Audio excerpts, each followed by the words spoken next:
Genesis chapter 35. Then God said to Jacob, "Go up to Bethel and settle there, and build an altar there to God, who appeared to you when you were fleeing from your brother Esau." So Jacob said to his household and to all who were with him, "Get rid of the foreign gods you have with you, and purify yourselves and change your clothes. Then come, let us go up to Bethel, where I will build an altar to God, who answered me in the day of my distress, and who has been with me wherever I have gone." So they gave Jacob all the foreign gods they had, and the rings in their ears, and Jacob buried them under the oak at Shechem. Then they set out, and the terror of God fell on the towns all around them, so that no one pursued them. Jacob and all the people with him came to Luz, that is, Bethel, in the land of Canaan. There he built an altar, and he called the place El Bethel, because it was there that God revealed himself to him when he was fleeing from his brother. Now Deborah, Rebekah's nurse, died and was buried under the oak below Bethel. So it was named Allon Bacuth. After Jacob returned from Paddan Aram, God appeared to him again and blessed him. God said to him, "Your name is Jacob, but you will no longer be called Jacob. Your name will be Israel."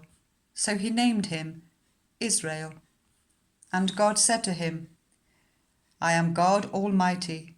Be fruitful and increase in number. A nation and a community of nations will come from you, and kings will come from your body. The land I gave to Abraham and Isaac I also give to you, and I will give this land to your descendants after you." Then God went up from him at the place where he had talked with him. Jacob set up a stone pillar at the place where God had talked with him, and he poured out a drink offering on it. He also poured oil on it. Jacob called the place where God had talked with him Bethel. Then they moved on from Bethel.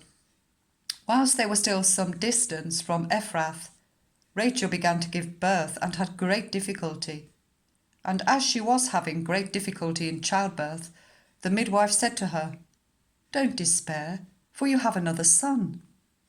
As she breathed her last, for she was dying, she named her son Ben-Oni, but his father named him Benjamin. So Rachel died and was buried on the way to Ephrath, that is, Bethlehem. Over her tomb Jacob set up a pillar, and to this day that pillar marks Rachel's tomb. Israel moved on again and pitched his tent beyond Migdal Eder. Whilst Israel was living in that region, Reuben went in and slept with his father's concubine Bilhah, and Israel heard of it. Jacob had 12 sons.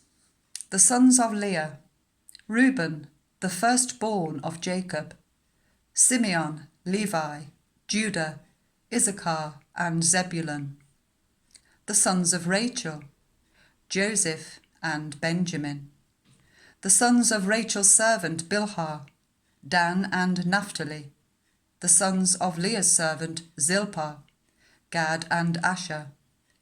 These were the sons of Jacob, who were born to him in Paddan Aram. Jacob came home to his father Isaac in Mamre, near Kiriath Arba, that is Hebron, where Abraham and Isaac had stayed. Isaac lived 180 years. Then he breathed his last and died, and was gathered to his people old and full of years. And his sons Esau and Jacob buried him.